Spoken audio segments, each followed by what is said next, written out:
So we're going to attempt to string the original rope that we received with my two great-grandfathers' rope bed. His name was Jeremiah King. He was born in 1803, right here in the mountains of western North Carolina. And I just received some precious items that he handmade, including this old rope bed and a spinning wheel. So, hon, we're going to try this. Can we do this? Yes. Okay. We hope. We'll see.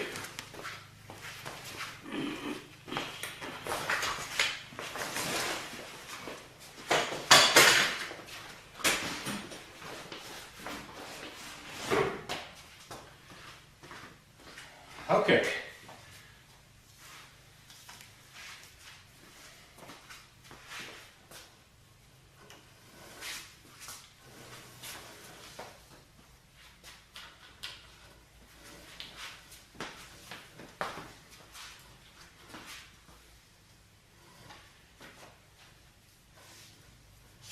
Pull it from that side and feed it to you now.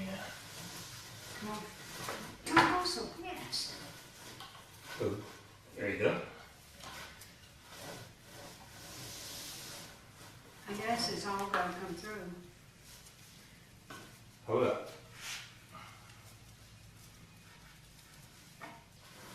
Okay.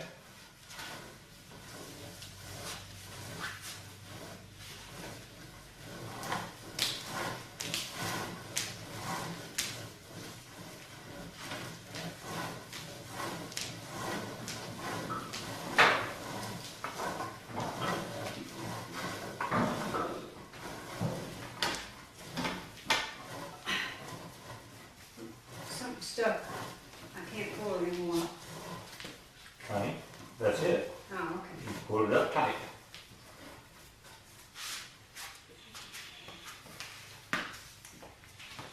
Of course, in those days, the only thing holding the bed together, other than the wood tenons that are in the mortises and the bedposts, the only thing holding the bed together was the rope. If there were bolts, only the rich could afford them. Don't really know, of course, exactly when this bed was made, but it could be as early as 1820, or really anywhere after that. Jeremiah died, I believe it was 1880.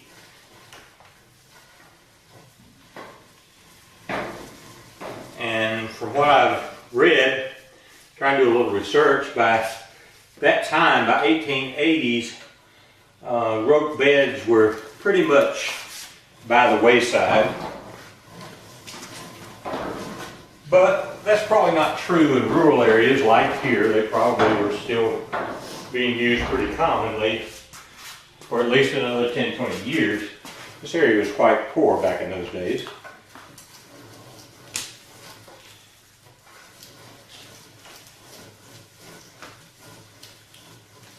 So roping the bed up, that was at least a two-man project.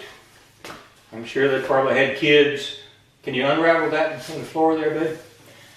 Probably had kids that helped with it as well.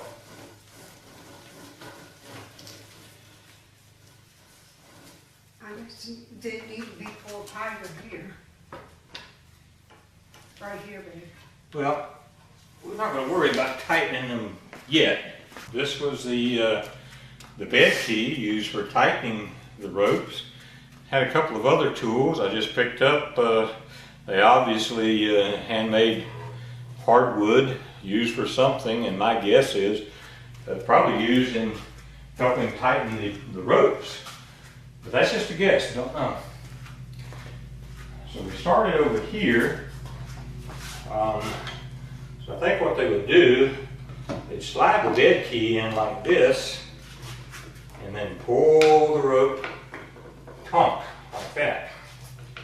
Yep. Now, when I hold this one, you pull that one tight. Pull it tight and hold it. Got it? Mhm. Okay. And come around.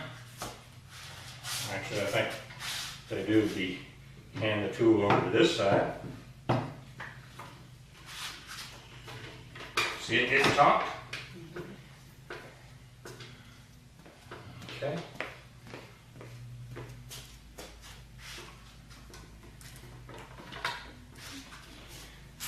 So this bed is actually a small bed.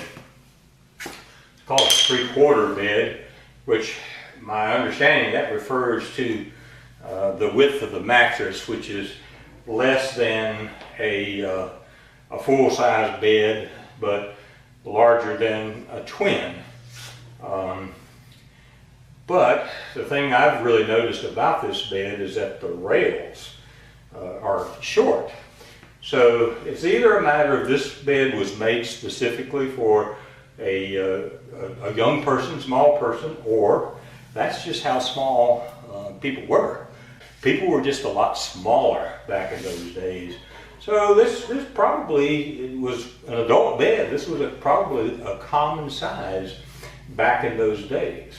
So again, our idea is we don't want to just take this bed and wrap it up and store it. We want this to be in our home, but we don't have room to display a bed like this, or actually use a rope bed. So what we're going to do, we've got a full-size bed in the spare bedroom that's just sitting on rails. It doesn't have a headboard, footboard. So we're in the process of creating new side rails that will work with this bed, but will be long enough to accommodate our full-size mattress. So what I've done, I've got 2x6s, and I'm just going to outline the portion of the rail, the tab that actually sticks into the bedpost. And of course what we're going to do is extend the rails. A 2x6, 2x4 rail will be long enough to accommodate the modern day size box spring and mattress set. And so now we'll go ahead and start making our cuts for the tab.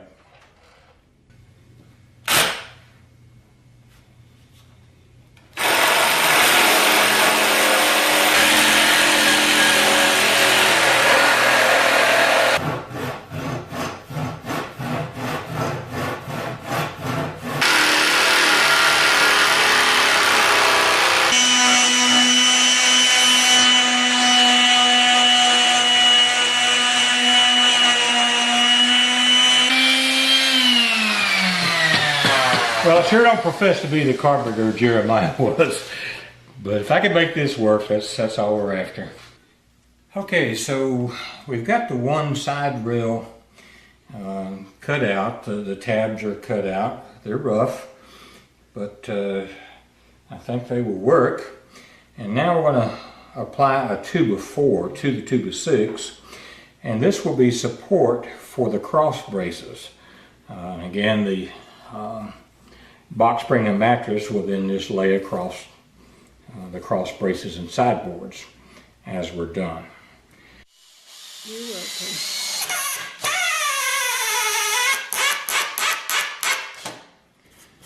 All right, let's just tack down both ends.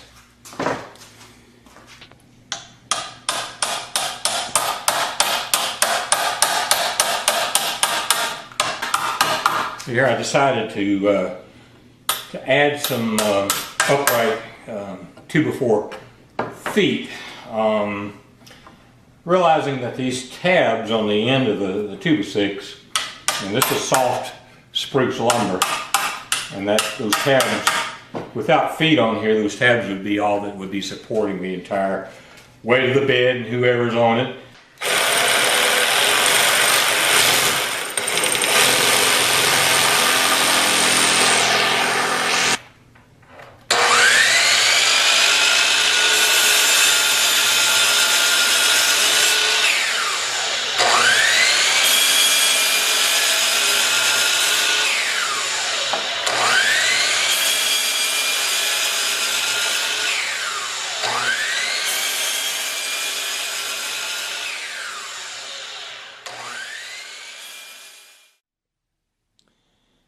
Okay, so this is basically the end product here.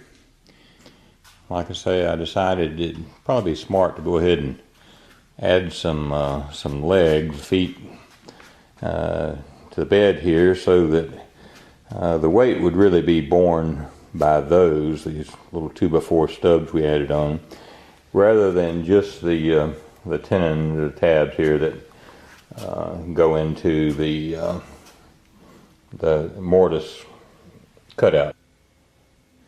So I took the rope out of the old cord bed and put it back into the old suitcase where it's been stored for all those years, and got the bed key and other little tools underneath that. So in order to keep the footboard and sideboards tight against the new rails, we put these little pieces of rope in. I'm going to use a ratchet strap then to tighten these up together. Again, don't want to do anything to harm the bed, to change the actual bed. No new holes, no metal, nothing. So this is kind of going back in time a little bit, using the ropes. And one for the other side as well. It ratchets this thing up and just pull the headboard or the footboard right into the rails nice and taut here. Okay. And lastly, we're just going to lay some 2x4 bed slats in, and now the box spring and mattress should just lay right across here, up and into place.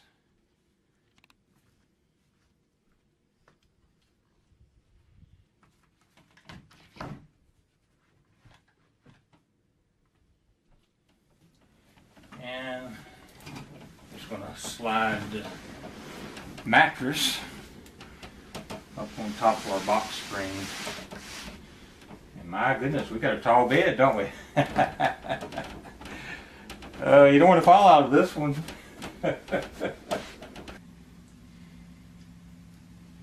Well, okay, here's our finished product, the Jeremiah King rope bed. My two great-grandfather. Gonna have to get us a little stool for people to step on. Gonna have to be careful going in and out of this bed. Ta-da! And big hugs and special thanks to this little beauty here. It's been instrumental in getting this project done. Thank you, darling. You're welcome. Isn't that pretty?